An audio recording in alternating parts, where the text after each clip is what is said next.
United States of America and to the republic for which it stands, one nation, under God, indivisible, with liberty and justice for all.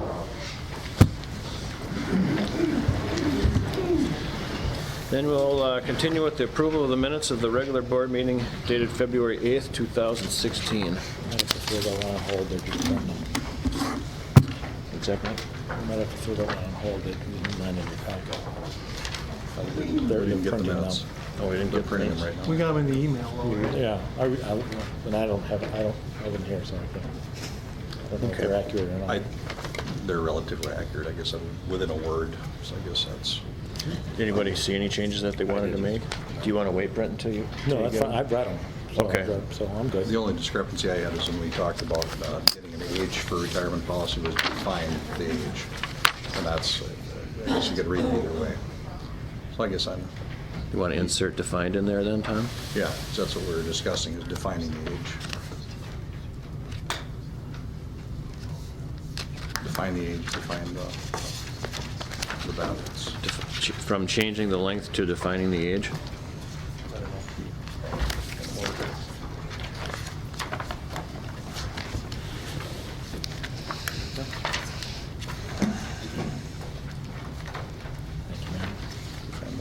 By inserting the defined benefit. Okay. Thank you, Lori. Oh, thanks. So that's what you want to do, Tom? No, it's in there. Oh, it's in there. It's just Okay. up a little bit. Paragraph B, it says we started a lengthy discussion was held regarding board policy 528. If you guys are okay with it, I'd like to strike the word lengthy.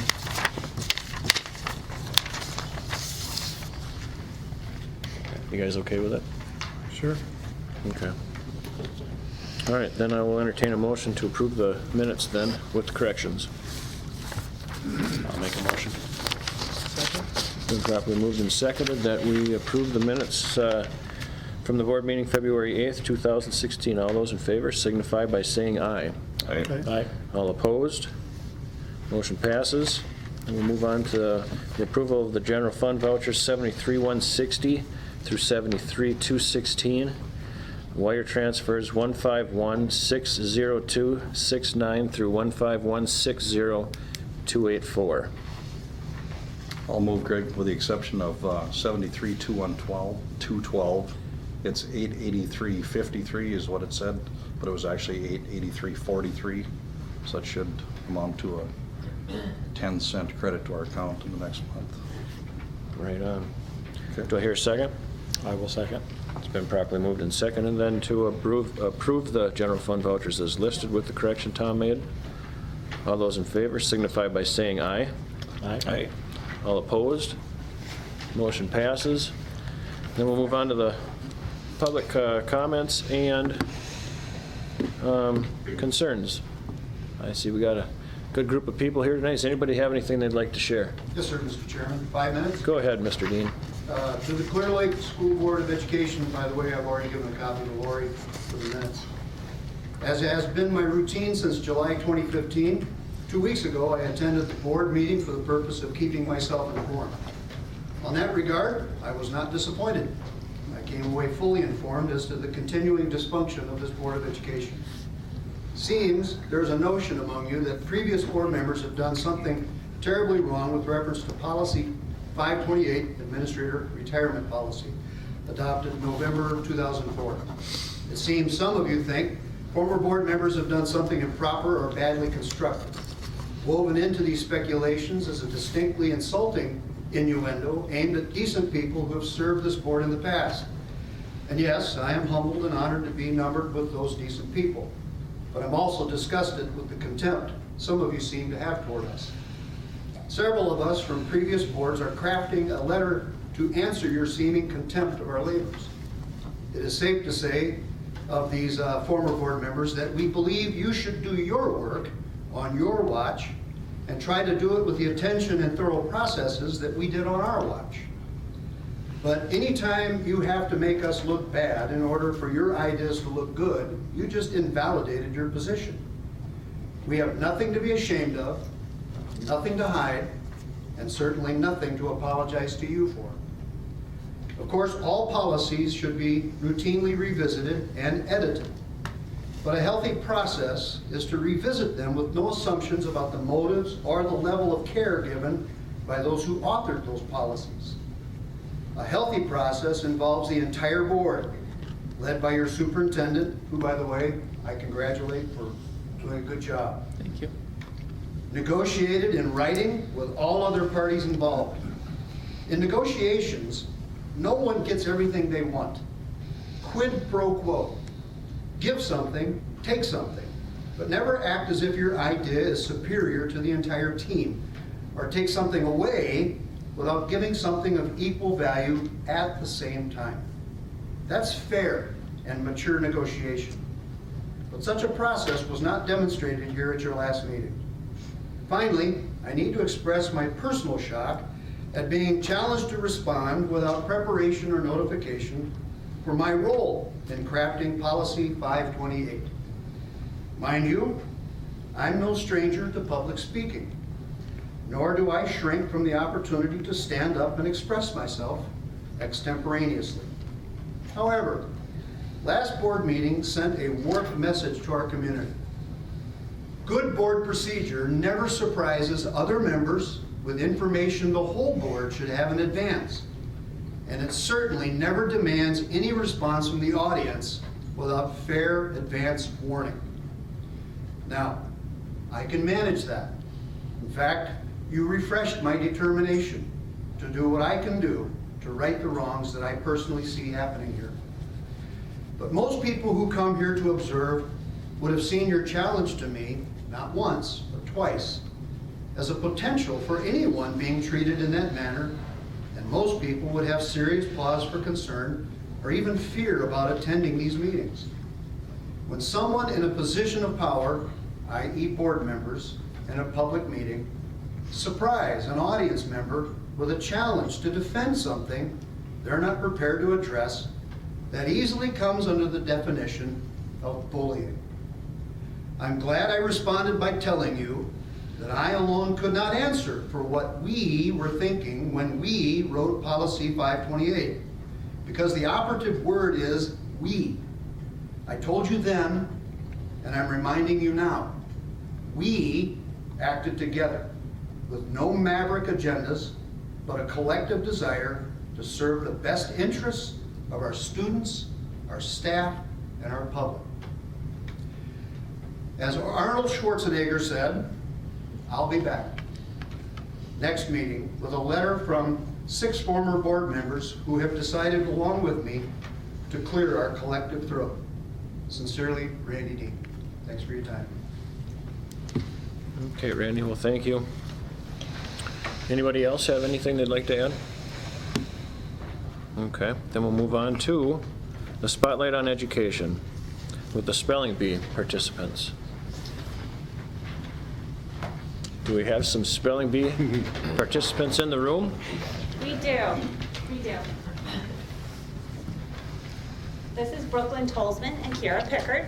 They were our representatives at the Regional Spelling Bee last week and did us proud. Kiara was our junior high champion and Brooklyn was our elementary champion. They lasted a couple of rounds at the Regional Bee. Nerves kind of got them, but they were pretty proud of themselves. They did a nice job. They were polite. They made Clear Lake look good. And on top of that, they both told me that they learned a lot and they are ready for next year. So the only problem is that Brooklyn will be at the junior high, so there cannot be a repeat of the 2 of them next year because only one of these 2 ladies could even possibly make it next year as the junior high champion. So thank you to this whole entire school district for supporting our return. It's been quite a few years since we've been to the Regional Spelling Bee. And honestly, there were quite a few of our neighbors who were not there. So it is something that does help to set Clear Lake apart as well. So thank you. Nicely done, girls. Congratulations.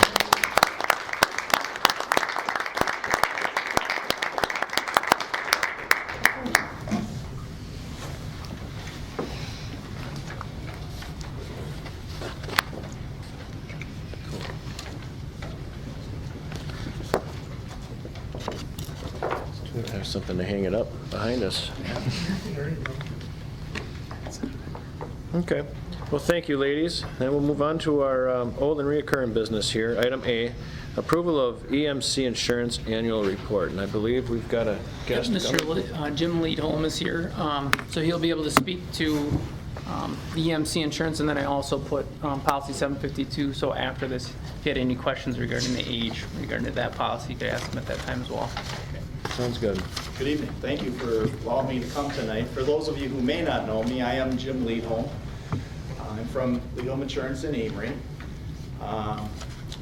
Our family has run an independent insurance agency in Amory since 1949, and I've personally been involved. I feel like I'm the rookie. I'm the third generation, and I've been doing this for 35 years. So we've been around the block a little while. Our relationship with the Clear Lake School District has been very, very strong. We wrote the district's insurance back. March 1st, 1998 was our first year. So we're on an 18-year run here, and I think it's gone very, very well. Worked well with Mark Heyerdahl and Brad Ayer, and Josh and I thought it would be appropriate, since Josh is new to this process, that it would be maybe a good move to come to the board meeting tonight to just go through this with Josh himself and the board. Josh and Lori and I have spent some time this last month going through some things. I also work very close with Art. We keep the buses and the vehicles running, so it's definitely a team effort to do this. We've had the district's insurance written with a company called EMC since day number one. EMC is a large national stock insurance company. They do many, many different things, but one of their strong points is they love school districts. They write school districts pretty much throughout the country, but mostly in the Midwest.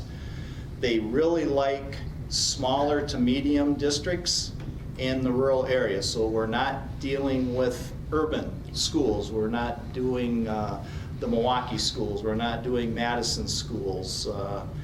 May not even be doing Eau Claire schools. In Wisconsin, EMC insures over 270 districts.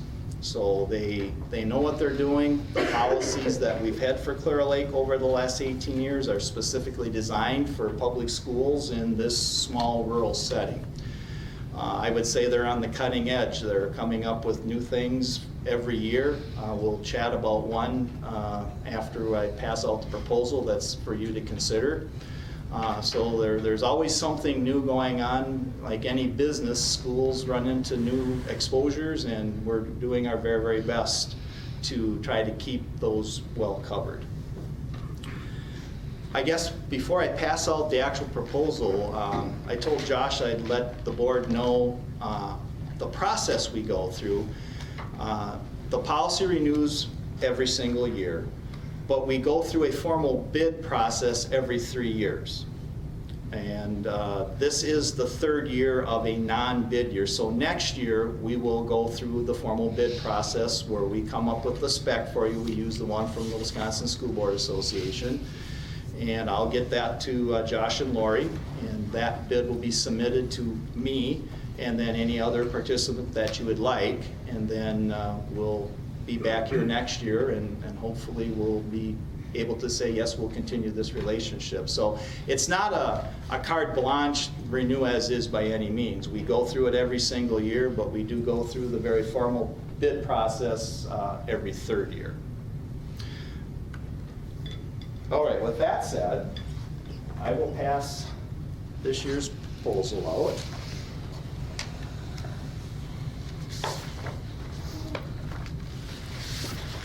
Thank you, Jim. Yep, you're welcome. Thanks, Jim. Yep. As I'm passing these out,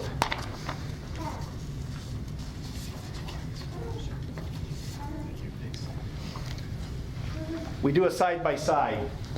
Last year's numbers compared to this year's numbers. And I like to break it down into two components. We refer to the package policy as everything other than the employer's workman's compensation insurance. Unfortunately or unfortunately, work comp is half of the district's cost. The other unfortunate part of that is the state of Wisconsin tells us what to charge you. That is not a negotiated rate. So we don't have a lot of negotiation there. We don't have any wiggle room or maneuvering. So as we say, it is what it is. Everything above that work comp line, the property insurance, the general liability insurance, the vehicle insurance, the linebacker policy, it's kind of a sports phrase. Linebacker policy, don't ask me why, but that's important to you guys. That's the school board errors and omissions, the professional liability insurance. And then we also have an umbrella policy. So all of those components make up the package policy, and that we do have some control over. So if you look at last year's premium, those components were $47,808. This year, the same components are going up to $48,834. So it's up over a little over $1,000, which is just slightly above 2%. The work comp last year was $48,016. This year it's going up to $50,245. So that's up about $2,200, about 4.6%. So overall, the premium between the two pieces, about $3,200 and about 3.5%. Commercial policies, schools, municipalities, if the rate increases are under 5%, we would generally refer to that as a good renewal. Those are good terms. You guys are at about 3.5. Unfortunately, 2/3 of that is out of our control. So I think EMC has done a very good job of providing good, solid quotes to their good, profitable districts, of which Clear Lake has been for many, many years. If you just want to turn just very quickly to the second page, I just want to point out a couple of things under the work comp area.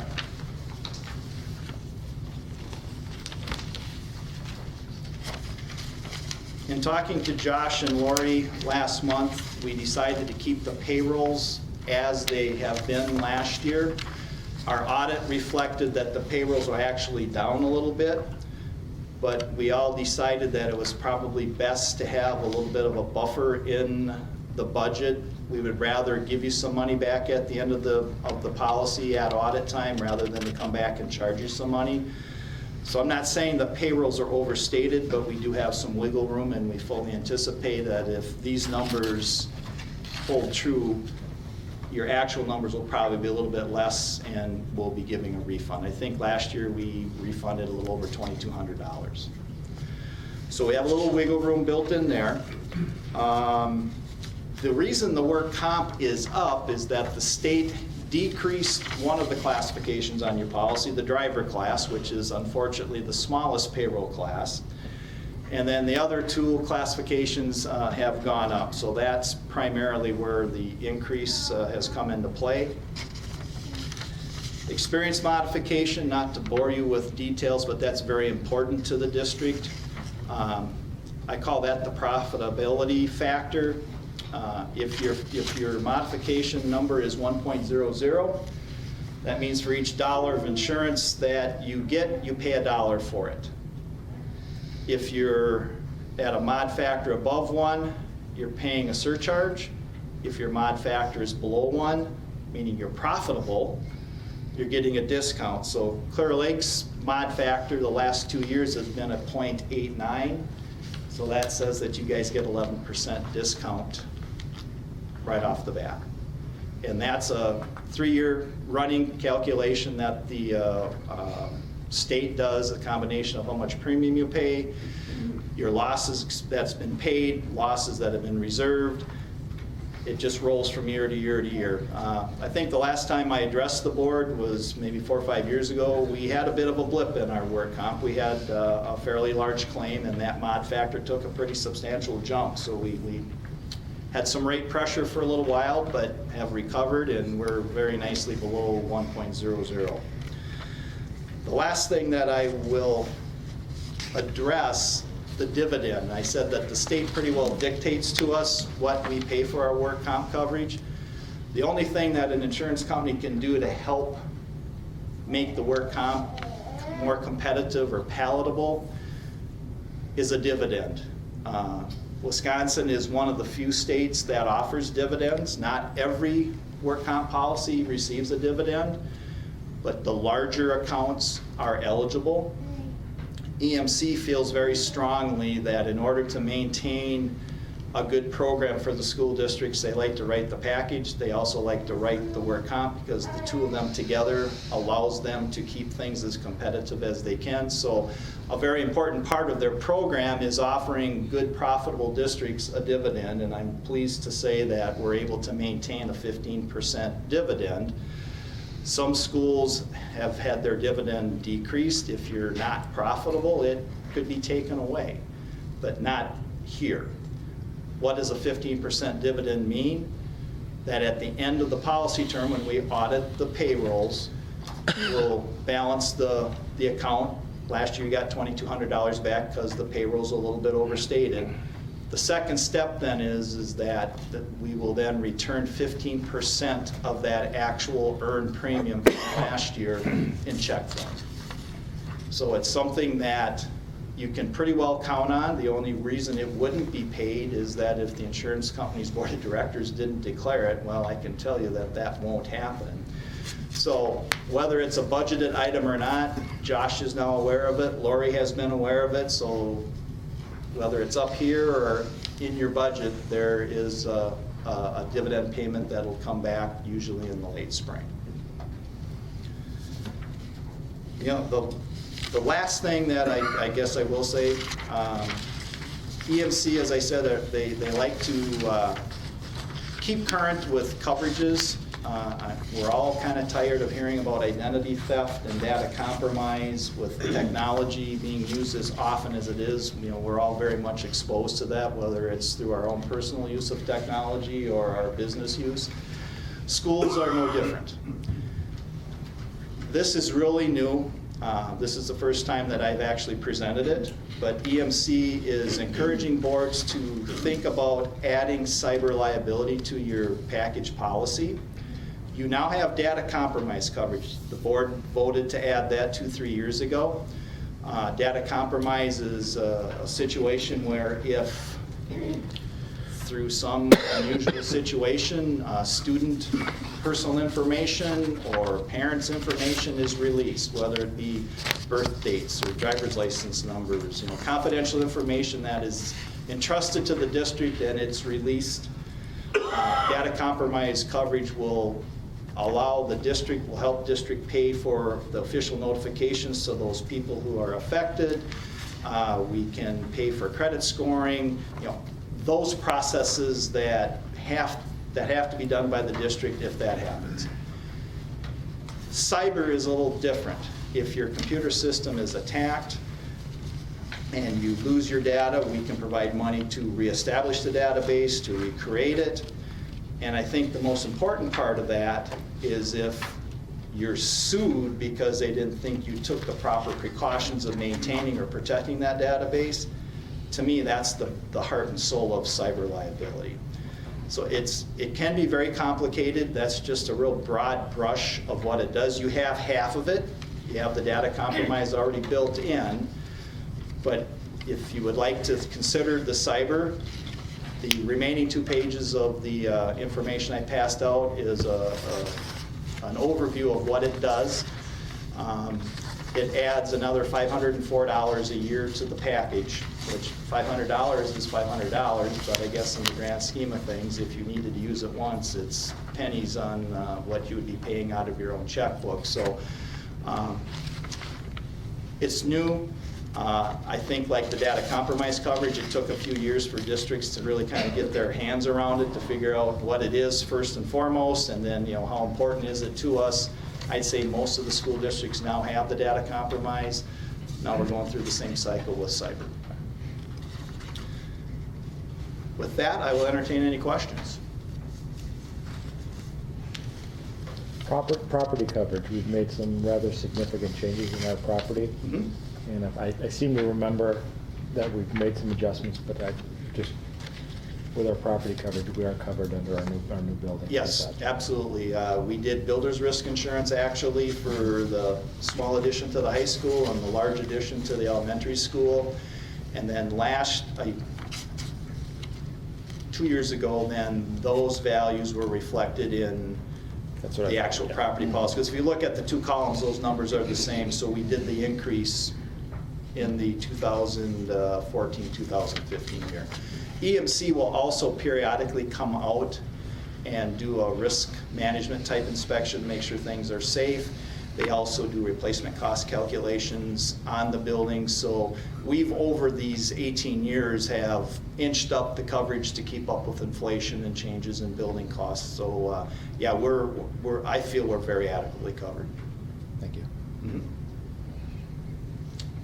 Any other questions? Jim, thanks for coming in. Absolutely.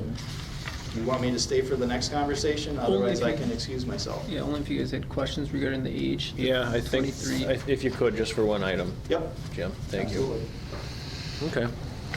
Well, then we'll move on to, this time it's the approval of the board policy 752. Aren't we going to approve the renewal? Yep. Yeah, Yeah. okay. Well, then I will entertain a motion to approve the renewal. Shouldn't we discuss the cyber coverage? That can be added at any time. He said to throughout, correct, Jim? That can be added at any time? You can add it with the March 1st renewal date if you'd like, but if you'd like to get a little more time to read what I passed out, and at your next board meeting, if you say, hey, it sounds like a good idea, as I told Josh this evening, it can be added at any point in time, so it doesn't have to be right now. I think it's wise. I do too. Why don't we just go ahead and approve it and put that on there? I think so. Well, do we want to hear from our our person who runs our stuff, just to make sure that we're not already covered and that we're there, that this coverage is actually adequate? Might be a good question to ask, I suppose. So we can huh? get it at any time, instead of just buying it without knowing what we're buying. I read it, and it seemed like it was covering things that we weren't covered for, but if you'd like, we can certainly ask Ben. Yeah, if we could, that would be, if I Sure. could. Be willing to. Will you do that for us, Josh? Yep. That- Okay. So should we approve that with the stipulation that if you, recommends that we should be done with it then? I think you can approve the renewal, and then at any time if you want to approve the addition to that Well, piece Ben into come it. talk to us. Why don't we Next put it on time the and next then- next yeah. agenda then, and Yeah. then If you guys we'll have vote at any that time questions, whether I we can want to ask. add that to certainly it. ask How's Ben that? as well. Okay. Then I'm looking for a motion then to approve. I'll make a motion to approve EMC insurance renewal. Okay. Do I hear a second? Sure, I'll second. Been properly moved and seconded that we approve EMC insurance for annual renewal. All those in favor signify by saying aye. Aye. All opposed? Motion passes. Now we'll move on to the approval of Board Policy 752, the use of district vehicles, and this is the second reading. Yep, so nothing's changed in it. The only question you guys had at the previous board meeting was the reason for the age 23 on number 4, Part B. That's- Yeah, and that's the question, Jim, that we had for you. Okay. There's nothing real magical about age 23. There certainly isn't any state statutes dictating that. In my experience, when we're dealing with transportation of kids, larger capacity vehicles, we want to make absolutely sure that we've got a qualified person operating that vehicle. Quite honestly, with all the liability insurance that the district buys, your biggest exposure by far is driving the vehicles. And we all know about the horror stories that we've heard over the last year or two that involve school buses and other things. So we certainly don't want that to happen.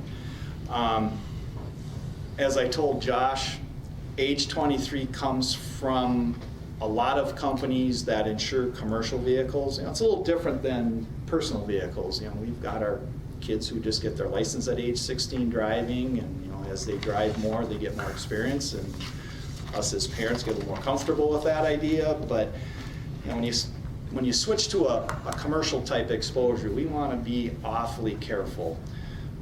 Wisconsin is a permissive use state, simply meaning that You know, if Art is short a driver and he needs someone now, as long as he gives permission to whoever it might be around to drive the bus, our insurance is good. I don't need to know about it. EMC doesn't need to know about it. We get a driver's list every single year, so we know who is regularly driving. So Art will cross the names off, add some new ones. So, you know, we keep our finger on it fairly closely, but it's up to the district to make those decisions on who can and who cannot drive. I personally would like to see more experience than less. Age 23 comes from my experience with insuring other buses, and it's not a school exposure, but it was more of an exposure of buses. And it was the insurance company who said, we do not want anyone under age 23 driving, period. Is 23 a magical age? Well, 25 sounds good to me too, but also if you have a qualified individual who is under 25 or under 23 and can do the job adequately, it's hard to find good drivers. So we don't want to be the bad guy saying, well, we can't hire this person because he isn't 23 years old or she isn't 23 years old. So I guess I would like to see more experience than less, but if the district is comfortable with the age and, you know, this person has, you know, these various other prior experiences that proves that he or she can drive a bus or drive a van with 15 kids in it, we want to make sure the district is protected, and so we're not dealing with one of the horror stories.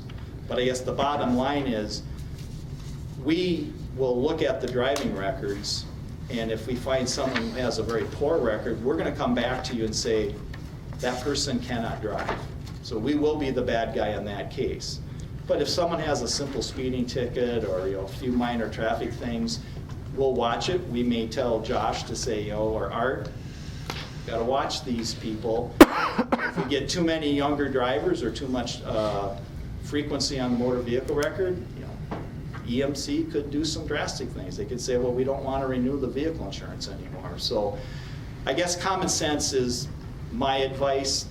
23, there's no magic to it, but it's better than 25, but I'd say 21 at the very, very minimum. I wouldn't go below 21 at all.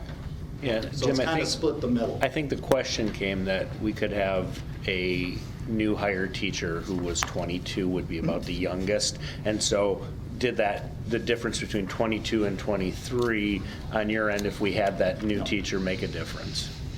It would not. Okay. Again, as long as everything else checks out, and quite honestly, again, we do this driver's list once a year, we're only reporting those who regularly are furnished a vehicle. So it's all the bus drivers, you know, it might be some of the coaches that are driving vehicles fairly frequently. You know, if it's a teacher that takes a group of kids, you know, once or twice a year, that name may not even find itself on the driver's list, so we won't have a motor vehicle record. So that's where the driver policy comes into play, where we want you guys to do your due diligence behind the scenes. We'll do the big stuff, but we prefer that you do your work and make those decisions. So as far as I'm concerned, we're saying 23, but in your example, if everything checked out, that's fine. Okay. No problem at all. Okay, well, Jim, thank you for Okay. helping us on that. Thanks, Jim. Yep, thank you very much. Have a good night. Good night.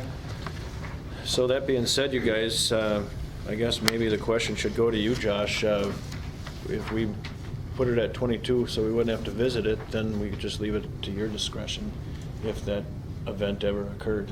Sure, and then 22, and then the board would, you know, could always move to approve someone, you know, if someone came in at 21, for instance, for a coaching Right.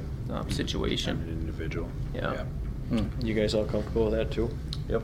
Okay, so if we go ahead and strike that 23 and change it to 22, can we consider this still the second reading and then approve it tonight? Yep, and then just at the previous board meeting, that second paragraph, you guys decided you wanted to leave in, and then on number 4, part D, you wanted to remove that section. So that is getting removed. Yep. Yep. That, and then switch age 23 to age 22 Okay. on part 4B.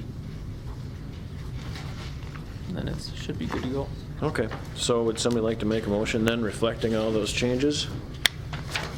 I'll make a motion with the changes as stated. Okay, do I hear a second? I'll second. It's been properly moved and seconded that we approve Board Policy 752 as written with the retaining the second paragraph, in 4B changing the years of age to 22 from 23, and then removing paragraph 4D. All those in favor signify by saying aye. Aye. All opposed? Motion passes. And we'll move on to C, the approval of Board Policy 870, the public concerns and complaints, which is also the second reading. Yep. Okay, so that's as is. If you look at the attachments I gave you, there is it given me kind of a flow chart for the communication flow chart, and I also found a flow chart that was in one of the packets that you guys must have discussed prior to me being in my position, and it's in your packet. So I don't know if that's, you know, what the board was looking for. My fear is, you know, the 870, I feel like kind of lays it out. It's, you know, from the WASB as far as, you know, best practice and protocol to go to. I guess my fear would be to have, you know, something like that flow chart, which is best practice too, and I guess for lack of better terms, common sense. You know, do we want something in the board policy that looks like that? That might give. That's this full chart, Josh? Yeah, one of those two flow charts. The second one was, I didn't create either of them. I adjusted that first one that was given to me. That one flows left to right, and then that second one kind of from bottom to top, I guess, depending on how you look at it, or top to bottom. So your question is whether or not we want to have another flow chart in our Yeah, packet? yeah. Okay, so this is the one you're talking about, the parent community Yep. communication flow And then chart? there's one right after that, Then there's a, that, then that one.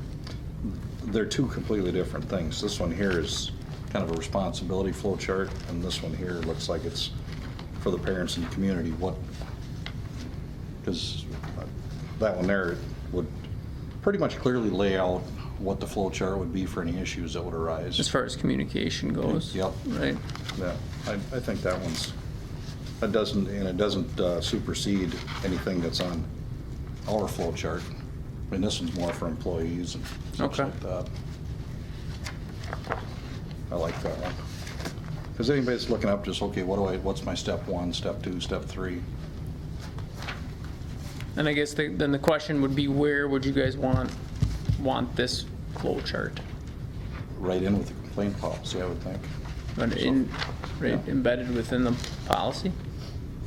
Right, you know, if it was in a book, it'd be right in that same section, along with the template.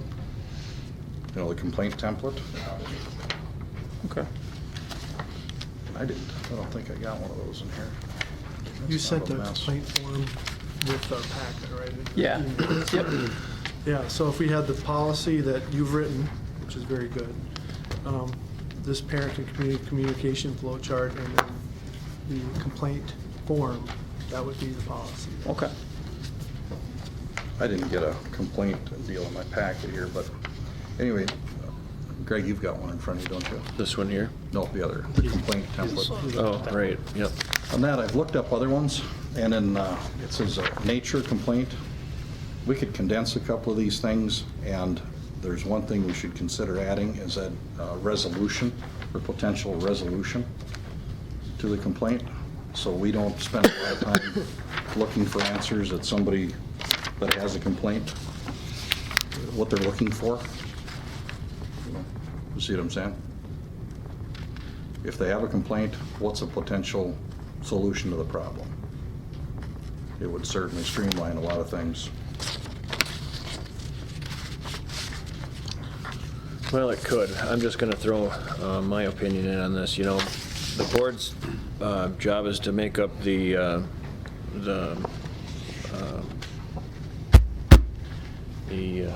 policies here, and it's up to our administration to follow it through. I guess I'm kind of worried that we might be stepping on our administration's toes and telling them how to do it, I guess. That wasn't my intention. Let's pretend somebody just dropped the ball and just completely mishandled something.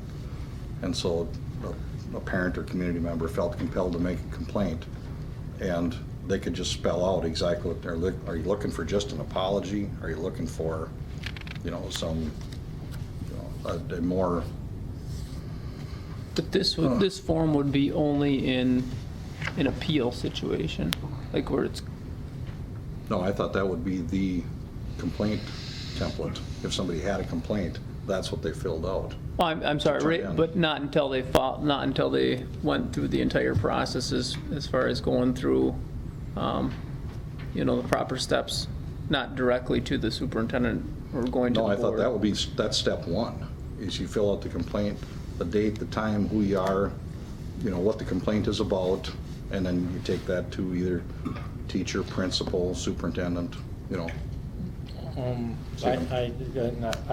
To get to, I think where Josh is coming from, if you have if my student, if I have a complaint with a teacher, I think the teacher gave my child a C where I think they need a B. I think Josh is saying you don't have to come in and get a complaint form to do that. You go to the teacher and say, why did my student get a C? And that's, and I can see attaching the flow chart as an example. I don't know if it's if it needs to be part of the complaint procedure, but the flow chart's, example of here's where you go. if you're not satisfied in level 1 or level 2. At any time, you use that form. We make people aware that this form's available. You can use that form at any time, but most complaints are to be, Keep it at least simple. in our history, we've always tried to keep it lowest level possible, fix as fast as we can. And I think the intent would be to, once you get to that formal written complaint, not necessarily just like your example, the complaint of a grade or, not getting playing time on a court or on the wrestling mat or something like that. The formal written complaint wouldn't be necessary, but I agree with you, like if someone felt that necessary, they certainly could do it, Yeah. but wouldn't need to.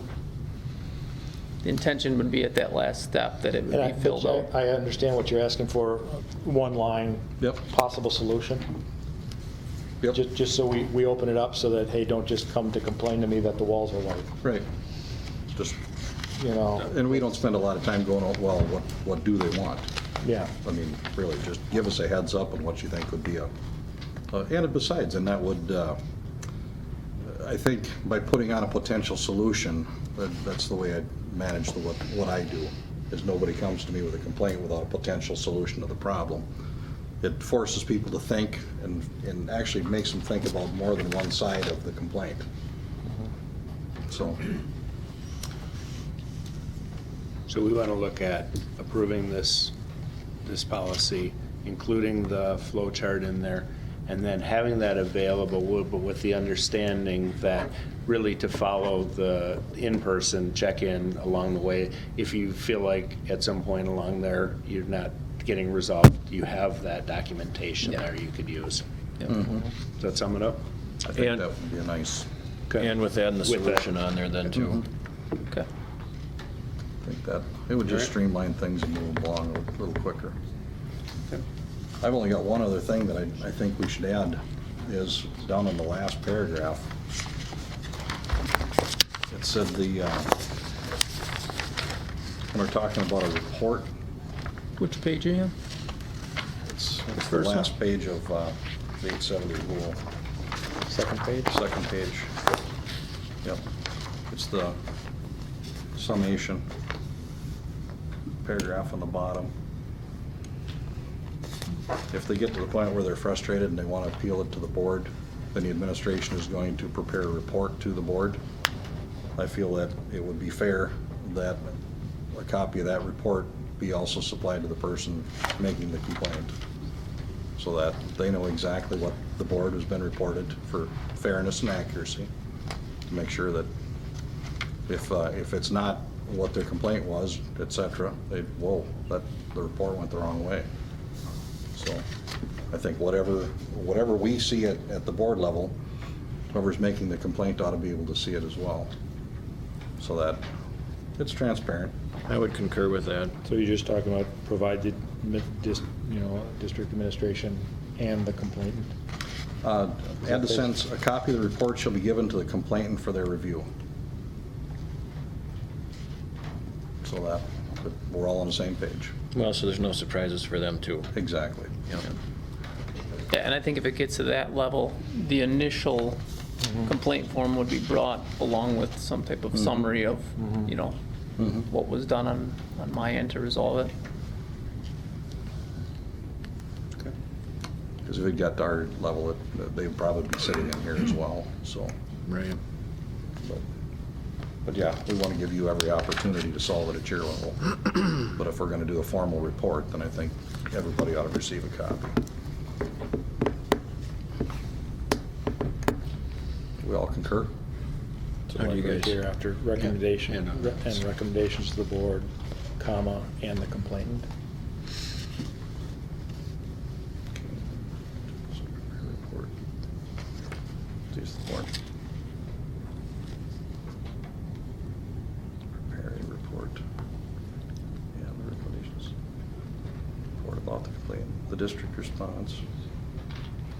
Does that make sense?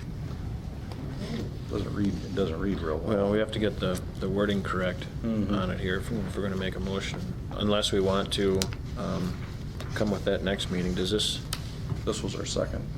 was our second, but now we've got this getting added. We can, Josh, you want to add it and bring it back and we'll do a second next time? That's good. Then Yeah. it should be just a rubber stamp. Yeah, Then that you sounds can good. redo that one too. Yep. Perfect. Okay.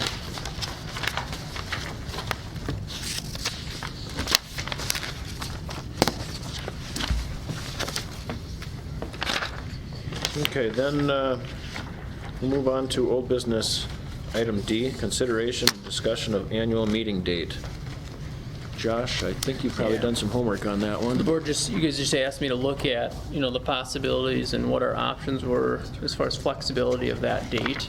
I found out that there is some flexibility with some of those dates and moving things around, but then you're putting, it gets a little tricky because you're using finances that have not been approved by the school board if you move those dates. And there have been some school boards that have done that, because then you get closer to the third Friday count and the beginning of the year, and property taxes and some of that stuff, but then you're using money that technically has not been approved by the board. So it's, We should probably leave it right Yep. where it's at. and to be real honest, not having gone through it, I don't feel Let's leave it at least for educated this year. enough to make a decision on my end of Alright. things to say yes or no, so. That makes sense. And the reason we talked about moving that was to what? To I think allow more time in our office to get things done the audit. But Yeah. everything's done. regarding the audit, yep. Yeah, but that has nothing to do with what we supply at the annual meeting. 'Cause No, but we're- I think because of the time frame on all of the dates being crammed together is why we originally, I think that's why the board brought it up. I think that's why it was initially being discussed. Yep. Yeah. Yeah. So that doesn't change some things. I'm Yeah. looking at potential audit dates though, Right. in the future.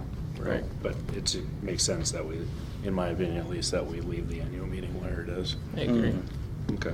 Okay, then we'll move on then. Old item E, consideration discussion of the self-evaluation survey, 360 survey. So the admin team met, we talked, Chris was able to pull some stuff up from what they used earlier this year Yeah. or even last year. Yeah, and I apologize. As the meeting began, I thought there was gonna be a projector in here, and we don't have one. So, do you want me to still share it this way, or do you want to Sure. table it till next time? I mean, all we were gonna do is just show a sample of a survey we did last year using the tool that we have, which is the SurveyMonkey tool. So, so my computer fell asleep on me here. Chris, do you want to print it off and I can go get it off? You know, it really won't work to print it off. Okay. Could you share it with us for future look? Yeah, well, and actually, that was the original intention Okay. we talked about, was just projecting it Yeah. up and showing you the Yeah. results. Like I said, do you want me to pass my laptop You wanna around? table it? Or do you want to just do it next meeting and so we can show it up, project it up there? Would you just tell us a little bit about what the procedure was, or maybe some of the? Sure. It looked very similar to the 360 survey that I had previously been a part of for the last numerous years, actually, in Wausau District. As far as the format, how it looked, the questions were more tailored to the Title I. Yeah, basically, we were just going to show this because we mentioned last time there's other tools we could use as a cost savings instead of using the 360 product, which you have to buy, but there's things you can do with Google, there's things you can do with SurveyMonkey, which is something I already have an account, and just one sample of it. And we've done a number of things, but one sample was last year in the spring. It was in March or April. It was in April. But we did a survey, which we emailed. We had done the survey by paper the prior 2 years, but we did it by email. Parents could just click in a link, go in, take the survey. It's 15 questions or whatever. And then what's nice about the tool is that it prints it all, it spits it all out in graphs, bar graphs, pie graphs, whatever, the different formats. And it just shows a slick way. So the point being that we can customize whatever questions we want to come up with. We can create a survey that meets our needs. We can look at other surveys that other schools have used. We can look at 360 samples, whatever. We can come up with a set of questions that we like, that works for us, that gives us the feedback we want. And then this is just a tool that's pretty convenient. Send one out to parents in the district. You can send another one to staff in the district. We can do all kinds of things with it. So, like I said, I was just going to show you what it looked like was all. So.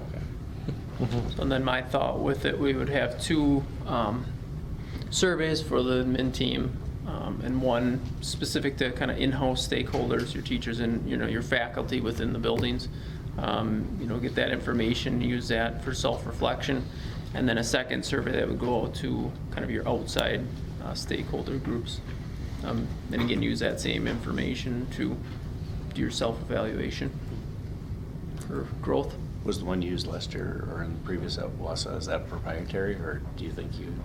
I don't think, I don't, I'm not positive. Okay. If I could get access to it or not. Anytime you don't have to reinvent the wheel. Yeah. And, looking at some of the questions that, Chris and Nick and I were looking at with what was used, very similar.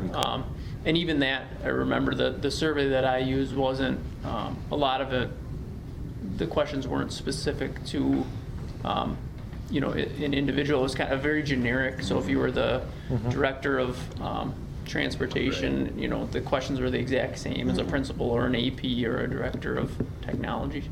So we could even tailor it to fit exactly our needs here. Well, for next meeting, if we had an example that we could look at then to start to build ours. Great. Yeah. Sounds good. Like I said, I have it on my laptop, but it's kind of a schlocky way to show it to you on Right. the laptop, so No. we can just project it so everyone can see it. Okay. So that's what the plan is for the next meeting? We'll do it for the next meeting.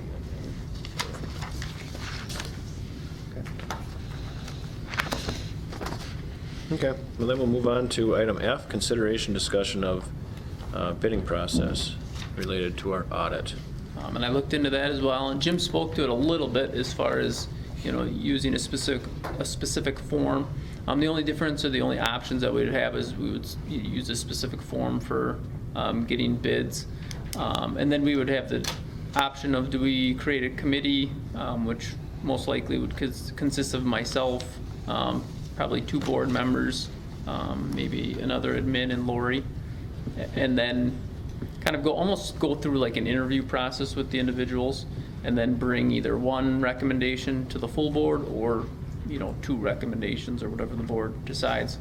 That'd be option 1. Option 2 would be you send out the same form, and then you bring them all in front of the board as a whole group and kind of eliminate that middle step. And I think that sounds like that's what's been done in the past in this district.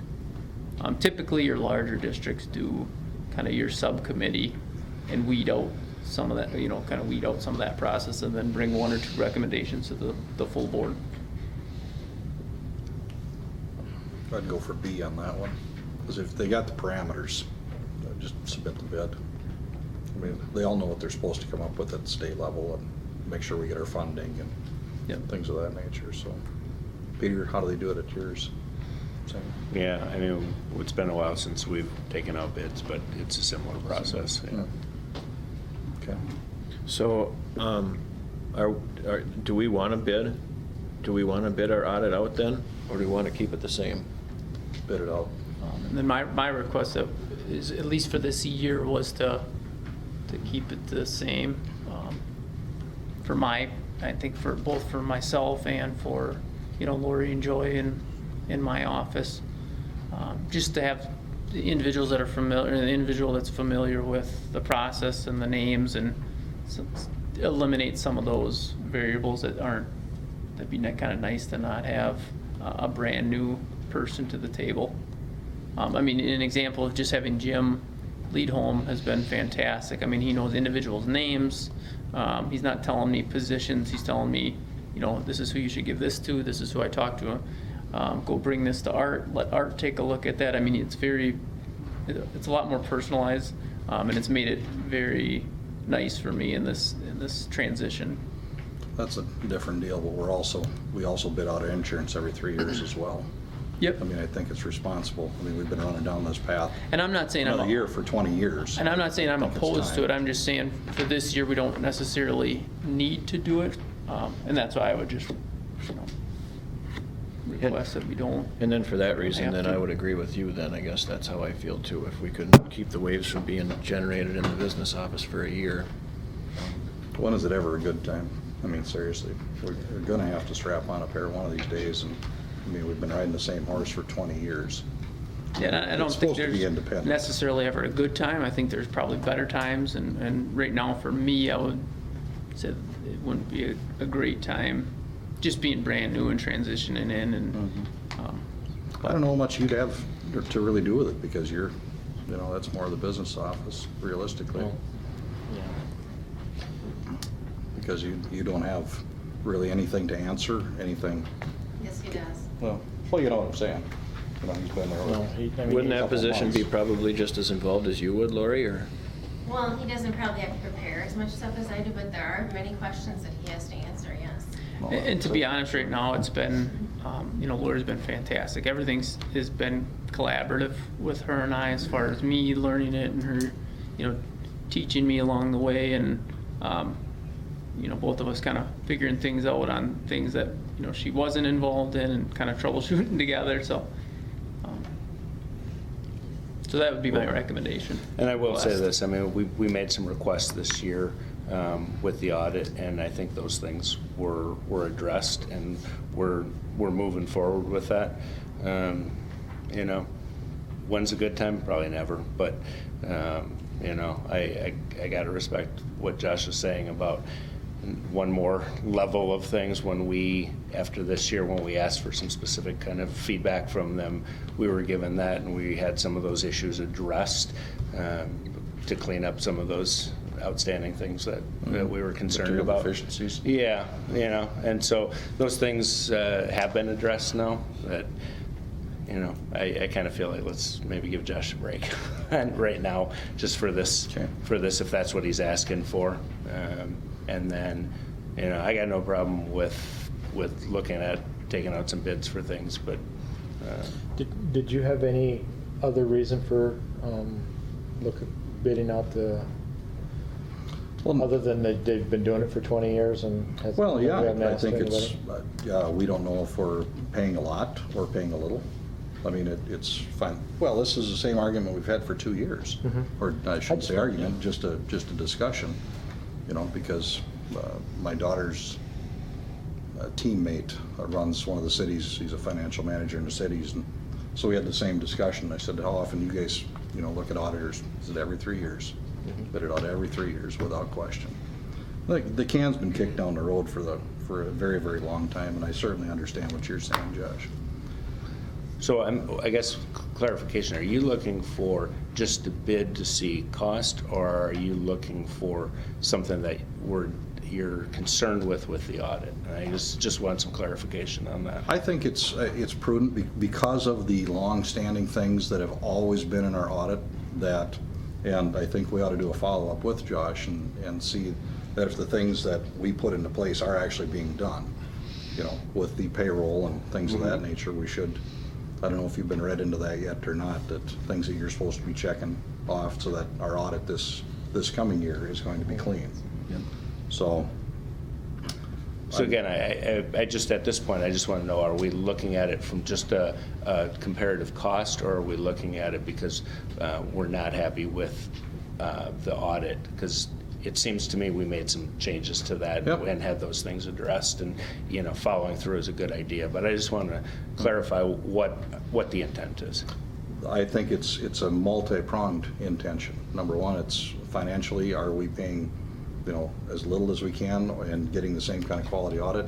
Number two, I think a fresh set of eyes is always good, especially when it's supposed to be an independent audit. And number three, I think, we should follow up, and the things that we made, the changes that we made perfect sense to make. And and I can respect, I just hate keep kicking this can because we went through the same conversation last year. We had the same argument. It's never a good time, and I understand Josh is fresh, and I understand that you'd be more able to effectively answer the questions a year from now than you would today. So. I mean, if I guess my concern is if it's not broken, what are we fixing? Well, we don't know. And I get your concern about costs and things like that, but I'm satisfied with our auditor personally. And to go back to one of your audit, if we're going to check on the things we actually wanted to implement to correct the things, I think bringing back the same auditor again to look at what they had asked us to implement would answer that question much more thoroughly than a brand new auditor who doesn't know what they're looking at. Well, that's an excellent point. And I think having Josh being able to answer effectively would. I mean, we get, I certainly, We should. I'll tell you what, why don't we do it this way? We can keep it for this year. And I really, really, really suggest that we open it up for bids. But I understand your points, Josh. But we should do a follow-up with you and make sure that you're read into the things that our auditor wants to make sure that he's signing off on, because that is part of your responsibility. And in the hopes that we can get the next audit cleaned up with some of those things that seem to be so simple. Sure. How's that? Be great. Is that reasonable? So if I can finish polling the board, then Brent, you're okay with where we're at right now then? Yeah. And Dave, how are you? I think we should go with Josh's recommendation and then next year put it out for bids. Okay. So we can kind of as a board agenda for next summer, get that bidding process started. Yeah, after this audit's done. Fair enough. I appreciate it. I would agree. Okay. Then we'll move on to new business. Approval of gifted and talented plan.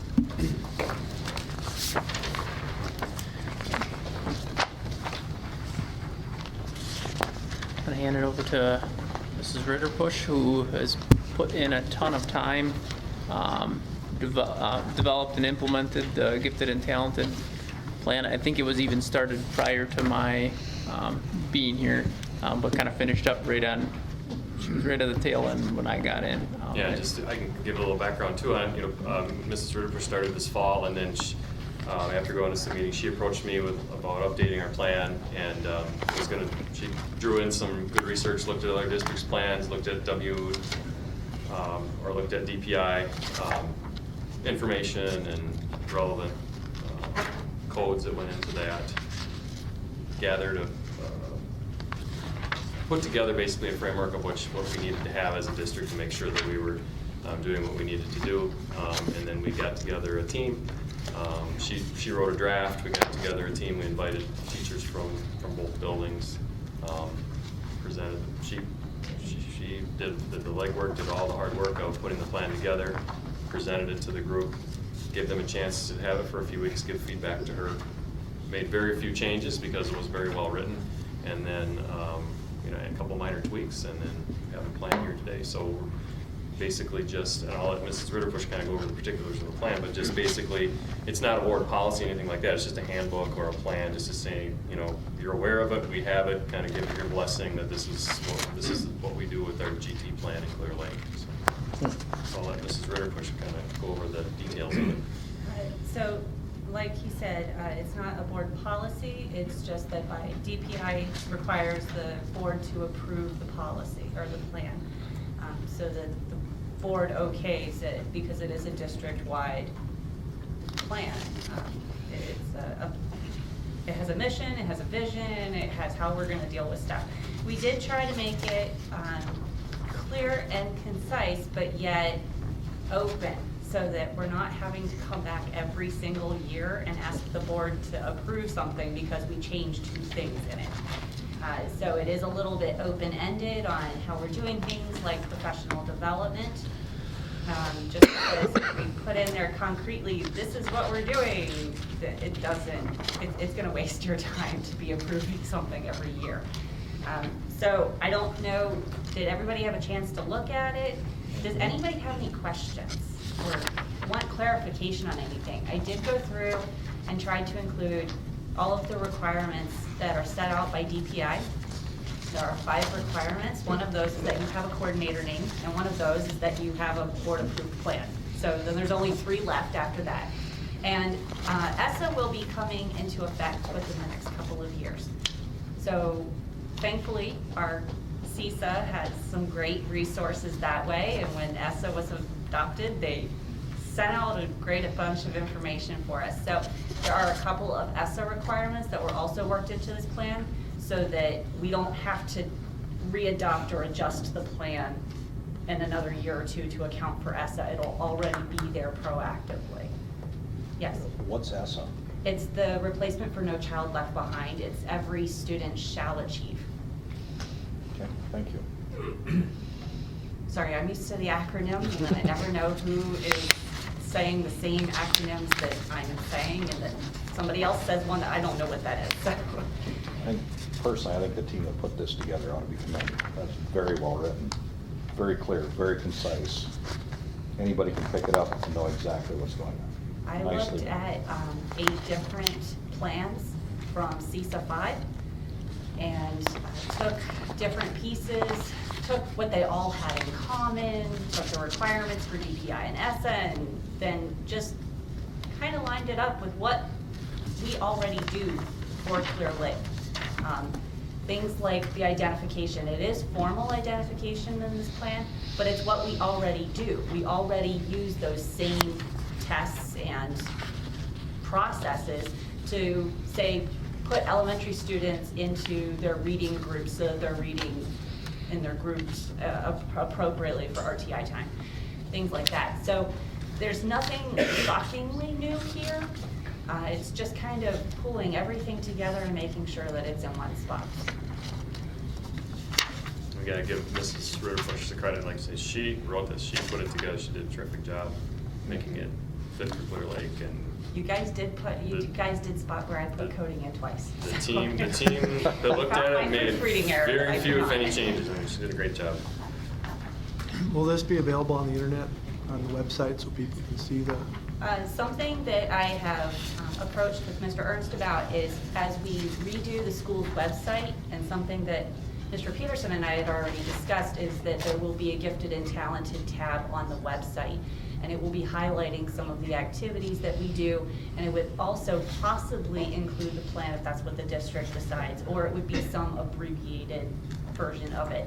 I think that, I can't remember where, but somewhere there's the Title I plan, which has some of the same similar structure, is also available. So obviously some parts of that, like parental involvement and the chain that they would need to go through in order to get information, that would need to be available somewhere so that parents know what to do. But In some capacity, it will be on the webpage we're looking at. We're just at the beginning stages of looking at redoing our webpage, and we're going to be kind of voting as a district on what we want it to look like. We have a couple different templates and want to be highlighting what the Clear Lake District is doing really well, and the Gifted and Talented program is certainly going to be one of those things. I don't think it's so scary big that No. it couldn't be.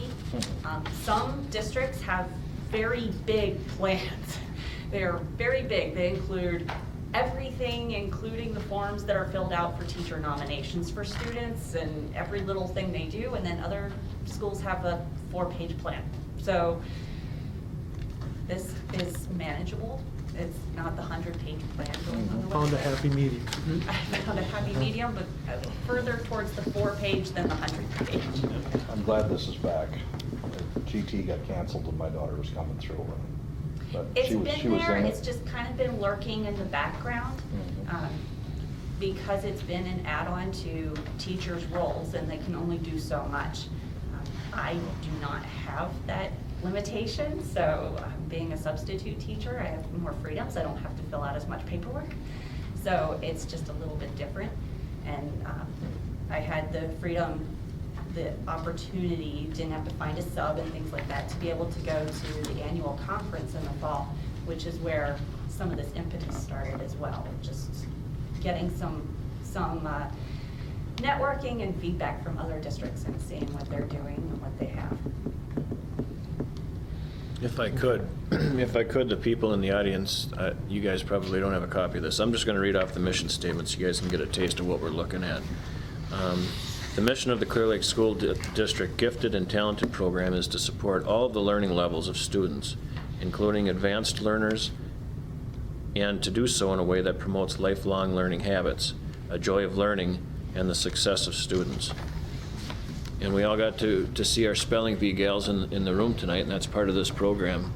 So, Mrs. As is Bush. the family coding nights that we started, and I've been working on organizing the annual talent show with Mrs. Millar, and there's quite a few things. I just found out that 2 of our students we had the Mary Jo Nettesheim Author Illustrator Competition, which we do every year.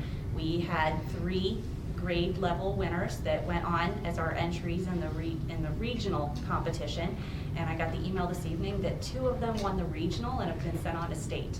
So we have quite a bit of talent in this school, and we just need to highlight it. As Mr. Ernst has been saying, the good is there. We just need to nurture it and bring it out and put it in the spotlight a little bit more. Well, thank you for putting your energies into our school district, Mrs. Rear-Bush. I guess my only comment in general, I love what you've got. But when we look at examples of activities and services and we look at the mission, as we're talking about moving forward as a district, these are things that would be beneficial to all students. And so looking across grade levels, across curriculum, looking at differentiated instruction across levels, and so as we start to talk about moving forward and having that, I mean, this mission here for this, take out gifted and talented program, we talk about a district mission that supports learners at all levels and promotes joy of learning. I think this is something that we should be identifying across the board. There is a mindset or a phrase that goes along with gifted and talented, and it's that when you're trying to decide if something is for gifted and talented and only gifted and talented, is it can all students do this? Should all students do this? Would all students do this? So things like when we're introducing coding, yes, all students can do it at some level, but for the ones that excel, you have to look at that can, would, should. Right. So you're absolutely right that it can be an all-enveloping, far-flung idea for the whole entire district. But when you're looking at gifted and talented, it's the ones that are taking that to a level that you didn't think of before. Sure. We have a few kindergartners who have done extraordinarily well, and junior kindergartners who have done extraordinarily well with coding. Right. A couple of them are kids that struggle with all the other skills. They're not Right. doing well with their reading, they're Right. not doing well with their math, they struggle at everything in the classroom, and you give them a B-bot, and they can do things with it that their classmates are going, how did you do that? So, Right, and that's why I just wanted to make sure, because as someone who spent 20 years working with disenfranchised youth and seeing kids coming out of incarceration learning how to code, all right, I mean, we have to be able to look at all students and see what fits best for all students. So I just want to, you know, all of this is fantastic, and how do we incorporate this into everything we do? And we're starting to do that. Mr. Ernst approved getting some Bebot curriculum. Bebots are like small robotic things that look like bees, but they're about this big, so they're chunky and good for little hands. They're kind of indestructible. And so we're working in the curriculum, we're doing that, doing exactly what you're talking about with reaching all the kids, but then really using that to nurture the ones that that's their niche. Sure. That's where they're just a little different. Their minds aren't quite the same. And that's also why there's a section in there about twice exceptional, that Clear Lake will make a point of reaching those kids that maybe don't test well. There's gifted high achievers, there's gifted underachievers, and then there's twice exceptional. And there are three very distinct groups with distinctly different needs. And people normally only think of the gifted high achievers, or they think of high achievers as being gifted when they're not. And you can easily have a gifted underachiever who's flying right under the radar, and nobody realizes that that kid with the behavior problem, it's because he hasn't figured out how to use his gift yet. Right on. Nice. Thank you for all the hard work. This is great. I did find one typo, so I'll have that fixed. It's a little proofreading error, it's a little word that I missed, so. So with that being said, then I'll look for a motion to approve the plan, the gifted and talented plan. I'll move to approve the gifted and talented plan, as stated. Dave? Second? It's been properly moved and seconded to approve the gifted and talented plan. All those in favor signify by saying aye. Aye. All opposed? Motion passes. And then we'll move on to the approval of the district calendar for 2016-17. Yeah, the rough draft of the 2016-2017 school calendar, worked with the admin team, then took it to the calendar committee, tried our best to kind of emulate a calendar similar to what we have this year. Didn't want to make any drastic changes or anything, so tried to do that as best as possible. There was a little bit of wiggle room with like Christmas being on a falling on a Sunday this year. So that's what you have in front of you. That sounds good. Pretty cut and dry, I suppose, Josh, huh? Yep, and then after it gets approved by the board, the parent-teacher conferences will be added in there and some of those finalized dates. Are we doing this earlier in the year than we have in the past? This isn't, but we will be moving it to October, so that way we don't have, working with the admin team and then talking to our AD.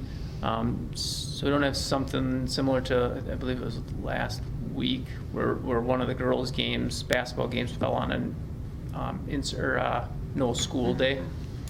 So try to eliminate some of those. So this will be moved to October-ish in the future for you guys to approve. And does this calendar, by what I'm saying, not have any built-in snow days then? Well, and that's something the board will have to talk about. Right now, in the teacher handbook, we have total student contact days 180, but there's a lot of wiggle room due to the 8 minutes of increased time and the DPI switch from days to hours. I don't know what year that was, but fairly recent. Okay. And then the Clear Lake District also added 8 minutes to their schedule, so there's a lot of wiggle room. So there is. So the teacher handbook, we're going to be, we talked about that at the calendar committee as far as, I think right now it's listed in there is the first day is Easter. Not made up. not made up, the second day is made up, the third day is not made up, kind of alternates. I think we're going to propose that the first 2 or even 3 are not made up due to the amount of time that's slotted in there. There's a lot of flexibility. I think we got a pretty good schooling in 2012 and how the calendar works. Okay, well, that's good then. I'll entertain a motion then to approve the calendar. I'll move. Do I hear a second? I'll second. Been properly moved and seconded to approve the 2016-17 calendar. All those in favor signify by saying aye. Aye. All opposed? Motion passes. Then we'll move on to our superintendent notes section. All right, so kind of last 2 weeks at a glance, the boys basketball team won against Northwood. They're currently 3rd in the conference right now. The girls had wins against Cumberland and Northwood. The wrestling team sent 4 to sectionals, and then just recently this weekend sent 3 on to state. It looked very, very good. I got to go down there and watch that with 2 of my boys. The district had an in-service day that went very well. We've started talking about, at our first mission and vision committee/review team, looking to just organize and develop that into a process where we're going to be getting ready to communicate to all stakeholders outside of the district to get some information and input from all of the stakeholders so we can move forward and look at building a mission statement for our district and then having some core beliefs or core value statements. So that way when we move forward, every decision that we make is based off of that mission and those core beliefs. District has started what's called Tech Tuesdays, which has been really neat to see kind of some in-house professional growth and development on Tuesdays after school on different things that are pertain to mostly pertaining into in-classroom stuff with technology. The JK screening went very well. I was expecting more of a controlled chaos, I guess, for lack of better terms, but it was, having 4 kids of my own, it was not that at all. It was very streamlined process, and there were outside agencies along, had information for the parents to come in, and just very well done and very streamlined for parents coming in. So I was very pleased to go in as more of from a parent perspective, having a little bugger that's going to be in that age range, going in and just a lot of information at the fingertips of these parents and people from the community coming in if they were interested in possibly coming to Clear Lake. So very impressed to see that process. Next week we have the Read Across America next week, which will also involve the talent show on Friday. Summer school prepping has begun with Mr. Peterson, and Patty Weiss has also been a part of that, and then Nick and I have been a little bit part of that. And then also Mr. Gillis and Ms. Kohler have started the ACT prepping, which that test starts on March 1st and March 2nd. That's about all I have for today. So this is kind of the winding down of the sports seasons as well, with state wrestling this weekend, and then to follow boys state and girls state. Sounds good. Okay, thank you. Josh, who are the 3 that are moving on in wrestling? We have the 106-pounder Ryan Anderson. We have Peter's son Noah, and we have Ian Rubel at 220. So 106, 195, and 220-pounder. All right. Moving on. And then the individual, Nick Elmer? Mm-hmm. Nick Elmer also wrestled, and I was very impressed with his wrestling as well over the weekend. Did a really nice job representing the school at 113. Did a really nice job, lost a close one at the end. Yeah. So boys looked very good. Good. Okay, well, then, our next item of business is our closed session, so I want to thank you guys all for coming in. Get home safe.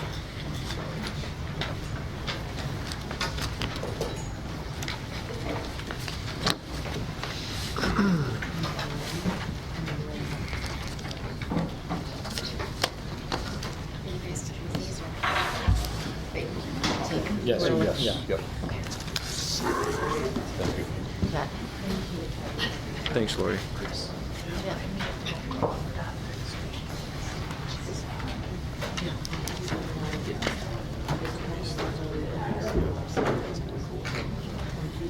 I'll throw him on next agenda.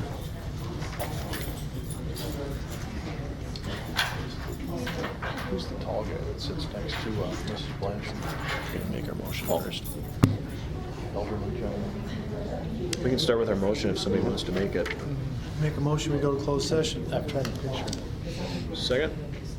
I'll second. It's been properly moved and seconded that we go into contemplated closed session according to WSS 19.85, considering employment compensation or performance data of any public employee over which the governmental body has jurisdiction or exercises responsibility, and WSS 19.85, 1F, considering financial, medical, social, personal histories or disciplinary data of specific persons, preliminary consideration of specific personnel problems, or the investigation of charges against specific persons, except where paragraph B applies, which, if discussed in public, would be likely to have a substantial adverse effect upon the reputation of any person referred to in such histories or data, or involved in such problems or investigation. 2 items tonight. We'll talk about the approval of assistant high school track coach and assistant junior high school track coach. I'm going to pull the board. Dave? Yep. Pete? Myself, yes? Yes. Brett? Yes. All right, we are in closed session. I'll declare that we're in open session now. Couple items to take care of. Look for a motion to approve the assistant high school track coach and Casey Paulson. Casey Paulson. I'll move. I'll second. Been properly moved and seconded to approve Casey Paulson as our assistant high school track coach. All those in favor signify by saying aye. Aye. All opposed? Motion passes. The second item is the approval of our assistant junior high track coach, Pat Lilly. I'll make a motion. I'll second. It's been properly moved and seconded to approve Pat Lilly as our assistant junior high track coach. All in favor signify by saying aye. Aye. All opposed? Motion passes. And then the future agenda items, item number 7 on our agenda tonight. Going to ask to have, Isn't that 12, Greg? Oh, yeah, it is 12. 8, 9, 10. He did. We talked about having Chris come in and do the 360. Yeah, I apologize for, I'll take responsibility for the projector miscommunication. My fault, I apologize. Oh, that's on me, my bad. Wow. A couple of years, your laptop will project it for us. Yeah, probably. You go straight in our brain. We only- Yeah. Little hologram in front of me. I apologize for that. That's, Wasn't there something else that we? Yeah, if we could have, Approved board policy 870 yeah, we Yep, the changes. with the Second flow reading of chart, and complaint form, and all the changes. want to have our tech person come in and talk about Right. the insurance, whether the need, the coverage. and Cybersecurity. The cybersecurity. I agree with you. I think it's probably a good idea, but I don't want to buy something without knowing what I'm buying. We'll have you take a look at it. That's, yeah. And then I had something, we'll throw the valedictorian, salutatorian on the agenda for spotlight and education. We just had the spelling bee, so I said, why not throw it on there for you guys to hear. And then art, Pat wanted me to bring up, I don't think it needs to be a agenda item, but just letting you guys know, just so you're in the loop. We're looking to sell 2 buses, and you got to quote one of them, for I think $900 as far as scrapping it. The other one, I think he has somebody lined up for right around 2,000 range, with the intent to buy a new bus, and he's got a bid out. He's got a couple bids on the different buses, and I guess this has been in the mix for quite a while. So I don't remember, we bought one, but I don't remember We especially were- about being another one. We were on schedule and one thing that you may want to look at, because I think it was, one of the things we talked about in the budget last summer was, it's in the budget for half a bus this year and Yeah. half a bus next year. And I'm thinking with our, in the speaking that, if we save enough money in fuel costs, we might just buy the whole bus this year if fuel costs will allow us. And Art brought me up to speed on that conversation Okay. as well. Yeah, but we got our superintendent buying rabbit Fitbit things now. Who knows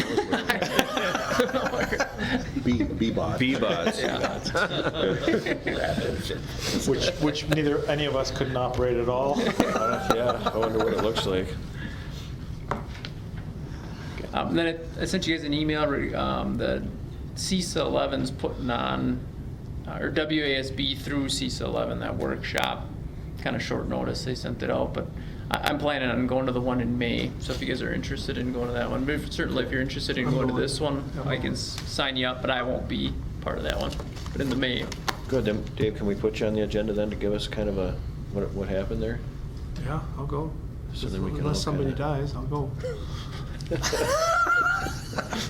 He gets to use that one. All the time. I'm gonna try and hit the one down the Dells here this weekend. That's one of the things that we probably should talk about too, you know. The public charged us with going to one a year, or is it two? Two. 2 year. 2 a year. But there's so many of these webinars that Yeah. Yeah. would have excellent information as well. I purchased a couple webinars, 2 for myself, and then there's 2 that pertain to the board, and they're, I mean, really inexpensive, $25, $30 for a webinar from WASB, So so, they're only about an hour, yeah. hour and a half, something like that. Yeah, depending on the one, you know, not even, So we can do that? And that's well, usually I don't know, you know, I know. I'm asking if we can ask to do that, or somehow communicate it, see if we can do that. You Well, know. I think we can, because it's for whatever furthers our education, and I think a webinar would. I mean, it's, so many of those things are the same thing you're gonna get if you showed up in person and saved the money on travel and whatever else, so. Because the I don't see registration down why- there is gonna be $185. Yeah, so, So a $30 webinar seems pretty reasonable. Yeah. What do we have to do, put in a code, or is it a DVD? or- Right now, the 2 that I bought are just literally just links. You just click on them and they start. So you don't have any codes or anything. It's just kind of a honor system that you don't forward them to everybody, she said. So, Okay. Do you guys think that we need to ask the public if that's okay, or it's kind of Or do we vague? report back as this is what we're doing? yeah, I think we And just if- continue to and just report. You report know, on it. I like the idea if Dave's going to this one coming up, that we have a report. It's on record that we're doing it, and we'll all make sure that we continue to do education for trainings. Yep. That seems, you know, open and transparent. yeah, I agree. Then the one that's coming up through the CISA, that seems, I mean, WASB is doing it. Yeah. So it's just, except it's Nice. only $65 or something like that, because I think it's through it's CISA. 85. Or is it 85? Get a meal with it, though. Yeah. Mystery meat or chicken? Well, you know, and I'm okay not spending the district's money getting a meal and all that, if Yeah. we could just do a webinar. for Yeah. you know, I don't need another chicken sandwich, you know. Yeah, and I'll admit, it's hard, it's tough to get out of the house with the kids and Yeah. things going on, to go to a If you could do a 10 o'clock 3-hour webinar. meeting.